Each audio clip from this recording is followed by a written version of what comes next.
Hello, I'm Jodi Ginsberg of Ginsberg Law Offices, and today I want to speak with you about an incredible situation, but it happens a lot, where folks sustain some significant injuries. You may have slipped and fell, you may have hit your head, hurt your neck, and landed on your back. And you are taken to the emergency room. And at the time, you complain about your head probably killing you, and you might have mentioned that your low back hit the floor.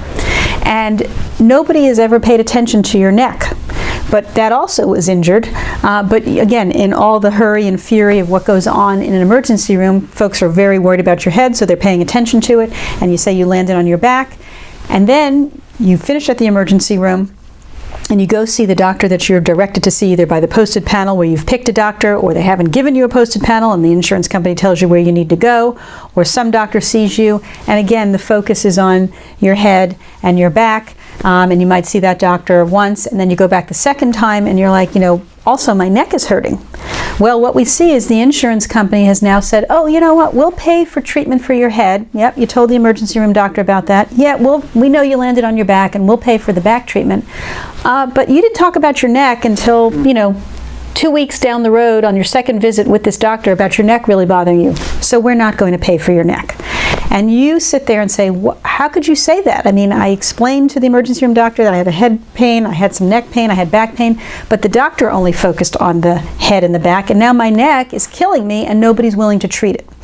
And so why it is so important for you to be very, very clear with all of your doctors all of the time about every body part that you have pain in every single time, is we do not want to see you be put out there and not get treatment that you need. It's very possible that you hurt your neck and you have a fracture in your neck, or you have a herniated disc in your neck, and you're now going to have to go down the road months before we can get into court to get a judge to tell them that they need to pay for your neck, assuming a judge will do that. So the best way to help yourself is to make sure you are very, very clear with all your doctors about all of the injuries that you have sustained to all your body parts. Now, maybe your neck really doesn't have a fracture or a herniated disc, and maybe it's just a sprain. That's okay, because you're still going to need treatment for the sprained neck. List all your body parts. If you have questions about what you should tell your doctor, how you should tell your doctor, call me. Not only will you tell the doctor when you see them, but make sure the nurse is told. Lots of times in doctors' offices, first you see the nurse, or maybe you see the PA, you give them the history of all the body parts injured. And then when the doctor comes in, you repeat it. So it's in your chart and in your notes, and we can work with the evidence that we are given and try to push that issue for you to get the proper treatment. Very, very important for your health.